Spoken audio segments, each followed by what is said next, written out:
درمانه کور کې چې زما د واده ذکر وشي زمونږ په چم کې یو جینۍ باندې پیریان راشي بېشکه چې ستاسو دغه عاجزي زما ډېره زیاته خوښېږي هغه که موږ هر ځای ته راشو لکي مروت ته راشو نو زما ستاسو دغه یو عادت بیا ډېر زیات خوښ دی چې لاندې ځان ته خپل څادر کېږدئ یو مشاعرې ته ناست شئ نو ستاسو څخه ډېره مننه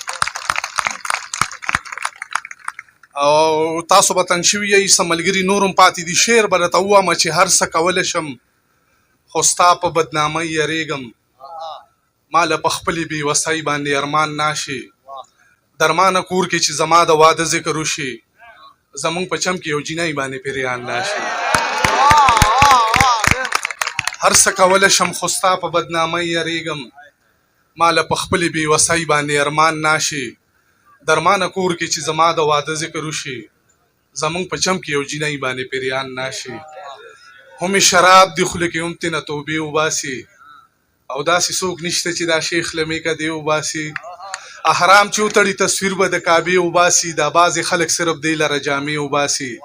که چرې مړم نو دښمن زما په لاش خبر کړئ زما یاران اکثر په داسې وخت کې خپې وباسي ما چې ویني سر کړي ښکته یو سړی راته ډېر د ملامته یو سړی ما د مینې په دولت کړلو شتمن خو ډېر ټیټو له قامته یو سړی او ور سړی دی تر مطلبه پورې یار را سره و تر حجته یو سړی او را په زړه مې څو ځله کړه وده شم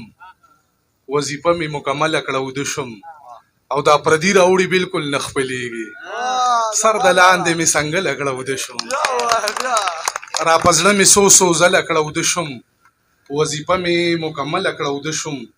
او دا پردي راوړي بلکل نه خپلېږي سر د لاندې مې څنګله کړه وده شم یار د زړه په آینه کې نوسیږي څه بدبخته د کعبه کې نوسیږي او هغه ښکله مې د زړه نه کړن غاړي که بلال په مدینه کې نوسیږي دا د مور هنر د ډېرو سختو کې غم او اندېښنې په کور کې نه ساتي او تللي خلک زړه نه وباسل غواړي خلک جنازې په کور کې نه ساتي د سود او زیان روزګار کوونکو خلکو ګټه تاوان په محبت کې نه وي رحمت دار چا په کور نه ورېږي لوڼه د هر سړي قسمت کې نه وي د سود او زیان روزګار کوونکو خلکو ګټه تاوان په محبت کې نه وي رحمت دار چا په کور نه ورېږي لوڼه د هر سړي قسمت کې نه وي او مزه یاره زه د زړه بیمار یم راوګرځه مزه یاره زه د زړه بیمار یم راوګرځه تا پسې به مړ په انتظار یم راوګرځه اول پراک اشد من الموت یاره بغیر لتا زه په جنت کې هم په دار یم راوګرځه دا ځلې کوړنګ شوم نو بیرته به آباد نشم زه د باجوړ د سیمې ښار یم راوګرځه او زه د ګڼو خویندو یک یو ورور یم رامات پشم